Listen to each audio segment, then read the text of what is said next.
Super star Rajinikanth அவர்களோட தலைவர் 173 படத்தோட அஃபீஷியல் அப்டேட் கொஞ்ச நேரத்துக்கு முன்னாடி தான் வந்திருக்கு. முன்னதான் இந்த படத்தை வந்து கமலஹாசன் அவர்கள் தான் ப்ரொடக்ஷன் பண்ணுறதா இருந்தது, சுந்தர் சி டைரக்ஷன் பண்ணுறதா இருந்தது. சில காரணங்களால் படம் ஸ்டார்ட் ஆகிறதுக்கு முன்னாடியே சுந்தர் சி அந்த படத்தை விட்டு விலகிட்டாரு. அதுக்கு காரணமாக வந்து ரஜினிகாந்த் அவர்களுக்கு சுந்தர் சி சொன்ன கதை பிடிக்கல அல்லது பொலிட்டிக்கல் இஷ்யூ அப்படின்னு சொல்லிட்டு பல காரணங்கள் சொல்லப்பட்டுச்சு.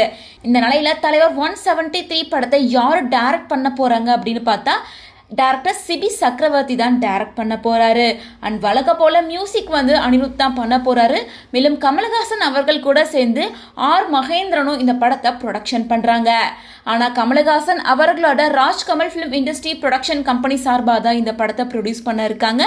ஸோ இதோட அஃபிஷியல் அப்டேட்டை கொஞ்ச நேரத்துக்கு முன்னாடி தான் அப்டேட் பண்ணியிருக்காங்க. அது மட்டும் இல்லாமல் இந்த படம் வந்து பொங்கலுக்கு ரிலீஸ் பண்ணுறதா பிளான் பண்ணியிருக்காங்க. அதாவது 2027 தலைவர் பொங்கலாக தான் இருக்கும் அப்படிங்கிறத அஃபீஷியலாக கொஞ்சம் நேரத்துக்கு முன்னாடி தான் ஷேர் பண்ணியிருக்காங்க. ஸோ இந்த விஷயம் தான் இப்போ சோஷியல் மீடியாலையும் வைரல் ஆகிட்டுருக்கு. இந்த படத்தோட அப்டேட் வரதுக்கு முன்னாடி தான் வந்து சூப்பர் ஸ்டார் ரஜினிகாந்த் அவர்கள் கோவிலுக்கு போயிட்டு சாமி தரிசனம் பண்ணியிருந்தாரு. இந்த வருஷம் புத்தாண்டு எல்லாருக்கும் நல்லா அமையட்டும் அப்படின்னு வாழ்த்துக்கள் சொல்லியிருக்காரு. ஸோ தலைவர் 173 படத்தை தொடர்ந்து தலைவர் 174 படத்தையுமே கமலஹாசன் அவர்கள் தான் ப்ரொடக்ஷன் பண்ண போறாரு.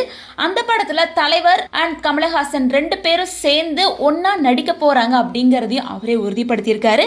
ஸோ இந்த ஒரு மூமெண்ட்காக தான் ஃபேன்ஸ் எல்லாம் வெயிட் பண்ணிட்டு இருந்தாங்க அப்படின்னே சொல்லலாம். ஸோ அடுத்த அப்டேட் என்ன சொல்ல போறாங்க அப்படின்றத வெயிட் பண்ணி தான் பார்க்கணும்.